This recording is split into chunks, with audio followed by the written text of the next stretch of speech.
Assalamualaikum warahmatullahi wabarakatuh. Perkenalkan, nama saya Asila Sarampiara dari kelas PTIKD dengan NIM 220209501077. Di sini saya akan menjelaskan secara singkat beberapa materi dari mata kuliah Pendidikan Kewarganegaraan. Materi yang pertama, hakikat dan urgensi identitas nasional. Perlu kita ketahui apa itu identitas nasional. Identitas nasional merupakan ciri-ciri atau karakteristik, perasaan atau keyakinan tentang kebangsaan yang membedakan bangsa Indonesia dengan bangsa yang lainnya. Apabila bangsa Indonesia memiliki identitas nasional, maka bangsa lain akan dengan mudah mengenali dan mampu membedakan bangsa Indonesia dan bangsa yang lainnya. Nah, sekarang urgensi identitas nasional terbagi menjadi tiga. Yang pertama, jati diri, meliputi kepribadian, identitas, dan keunikan. Selanjutnya, nilai-nilai yang dianggap baik, dan yang terakhir, faktor penentu dalam pembangunan karakter Indonesia. Sumber histori, sosiologi, dan politik. Secara histori, khususnya pada tahap embrionik, identitas nasional Indonesia ditandai ketika munculnya kesadaran rakyat Indonesia sebagai bangsa yang sedang dijajah oleh orang asing pada tahun 1908, yang dikenal dengan masa kebangkitan nasional. Rakyat Indonesia mulai sadar akan jati diri sebagai manusia yang tidak wajar karena dalam kondisi terjajah. Pada saat itu muncullah kesadaran untuk bangkit, membantu sebuah bangsa. Kesadaran ini muncul karena pengaruh dari hasil pendidikan yang diterima sebagai dampak dari politik etik. Dengan kata lain, unsur pendidikan sangatlah penting bagi pembentukan kebudayaan dan kesadaran akan kebangsaan sebagai identitas nasional. Selanjutnya, menurut sosiologis, identitas nasional terbentuk dalam proses interaksi, komunikasi, dan persinggungan budaya secara alamiah, baik melalui perjalanan panjang menuju Indonesia merdeka maupun melalui pembentukan intensif pasca kemerdekaan. Identitas nasional pasca kemerdekaan dilakukan secara terencana oleh pemerintah dan organisasi masyarakat melalui berbagai kegiatan seperti upacara kenegaraan dan proses pendidikan dalam lembaga pendidikan formal atau non-formal. Dalam kegiatan tersebut, terjadi interaksi antar etnis, antar budaya, antar bahasa, antar golongan yang meneruskan dan akhirnya menyatu beravalia dan memperkokoh negara kesatuan Republik Indonesia.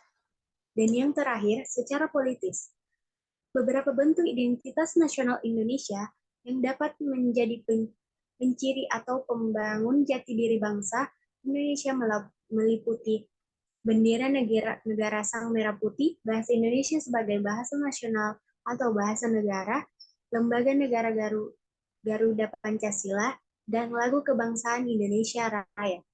Bentuk-bentuk identitas nasional ini telah diatur dalam peraturan perundang-undangan, baik dalam Undang-Undang Dasar Negara Republik Indonesia maupun dalam peraturan yang lebih khusus. Selanjutnya,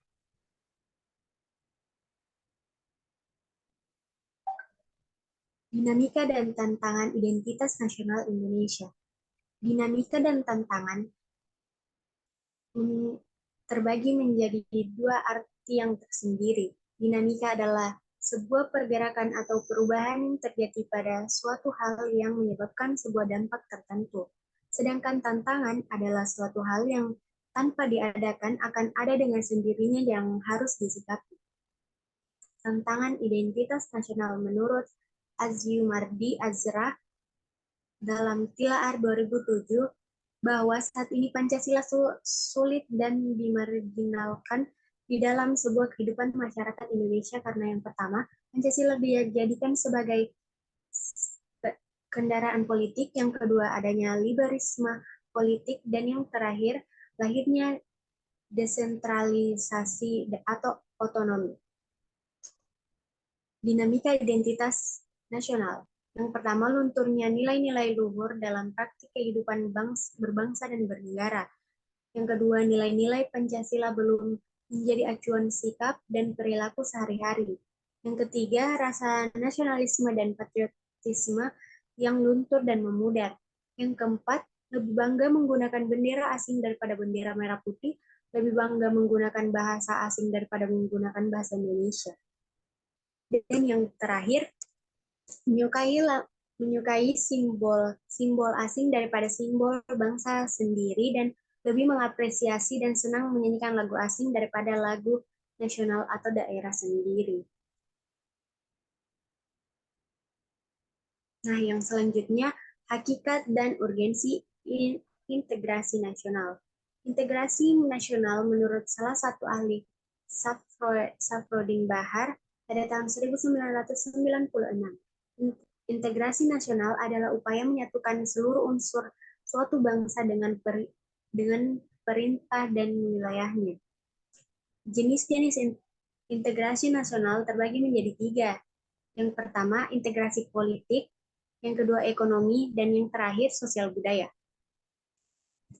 Perlunya integrasi nasional dapat mempersatukan perbedaan-perbedaan yang ada di Indonesia, sehingga tidak adanya konflik perpecahan yang terjadi karena perbedaan semata.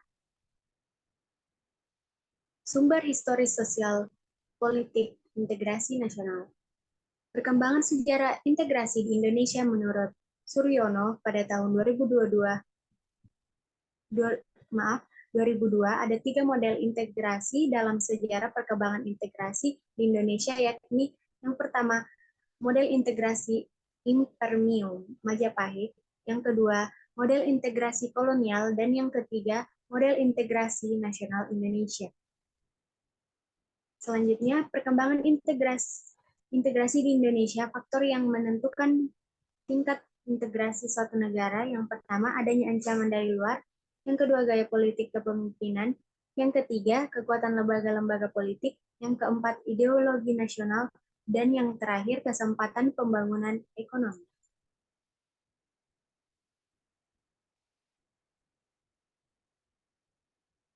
Dinamika dan tantangan identitas nasional Indonesia. Dinamika dan integrasi nasional di Indonesia sejak kita bernegara tahun 1945, upaya membangun integrasi secara terus-menerus dilakukan. Terdapat banyak perkembangan dan dinamika dari integrasi yang terjadi di Indonesia. Dinamika itu bisa dicontohkan peristiwa integrasi berdasarkan 5 jenis integrasi sebagai berikut. Yang pertama, integrasi bangsa. Yang kedua, integrasi wilayah. Yang ketiga, integrasi nilai. Yang keempat, integrasi elit massa. Dan yang terakhir, integrasi tingkah laku. Tantangan dalam membangun integrasi. Tantangan yang dihadapi datang dari dimensi horizontal dan vertikal. Pada dimensi horizontal, salah satu persoalannya adalah masalah primordialisme yang masih kuat, sedangkan pada dimensi vertikal, tantangan yang ada pada kesediaan para pemimpin untuk terus-menerus bersedia berhubungan dengan rakyatnya. Selanjutnya, hakikat dan urgensi konstitusi negara Indonesia. Apa itu konstitusi? Konstitusi adalah seperangkat aturan atau hukum yang berisi ketentuan tentang bagaimana pemerintah diatur dan dijalankan. Perlunya konstitusi dalam berbangsa dan bernegara. Konstitusi merupakan jaminan yang penting dalam menjaga agar kekuasaan yang ada di dalam suatu negara tidak disalahgunakan dan menjamin agar hak asasi manusia tidak dilanggar. Sumber historis sosiologis dan politik tentang konstitusi dalam berbangsa dan bernegara di Indonesia. Sejarah tentang perjuangan penegakan hak-hak dasar manusia berujung pada penyusunan konstitusi negara. Konstitusi negara di salah satu sisi dimaksudkan untuk menjamin hak-hak dasar warga negara. Seorang ahli konstitusi berbangsawan Jepang, Naoki Kabashi, mengemukakan bahwa Undang-Undang Dasar membatasi dan mengendalikan kekuasaan politik, untuk menjamin hak-hak rakyat. Aturan-aturan dasar dalam Undang-Undang Negara Republik Indonesia tahun 1945 merupakan bukti adanya pembatasan kekuasaan pemerintah di Indonesia. Yang terakhir, dinamika dan tantangan konstitusi dalam kehidupan berbangsa dan bernegara. Dinamika konstitusi Indonesia yaitu yang pertama, Undang-Undang Negara Republik Indonesia tahun 1945 pada masa kemerdekaan 18 Agustus 1945 sampai Agustus 1950. Dengan catatan, mulai 27 Agustus 1949 sampai dengan 17 Agustus hanya berlaku di wilayah Republik Indonesia Proklamasi. Selanjutnya, Konstitusi RIS 1949 pada tanggal 27 Desember 1949 sampai dengan 17 Agustus 1950. Undang-Undang Dasar Sementara 1950 pada tahun 1950 sampai 1959. Selanjutnya, Undang-Undang Dasar Negara Republik Indonesia 1945 masa Orde Lama pada tanggal 5 Juli 1959 sampai dengan tanggal tahun 1965. Dan yang terakhir, Undang-Undang Negara Republik Indonesia 1945 masa Orde Baru pada tahun 1966 sampai dengan tahun 1998. Tantangan konstitusi di Indonesia, krisis ekonomi dan moneter yang sangat hebat pada pertengahan tahun 1945 ketika itu merupakan tantangan yang sangatlah hebat. Pemerintah berusaha menanggulanginya dengan berbagai kebijakan, namun tak kunjung membaik. Masyarakat mulai tidak mempercayai pemerintah dan timbullah krisis kepercayaan pada pemerintah. Gelombang unjuk rasa secara besar-besaran terjadi di Jakarta dan di daerah. Pemerintah sudah tidak mampu mengendalikan keadaan. Maka pada 21 Mei 1998, Soeharto menyatakan berhenti dari jabatannya.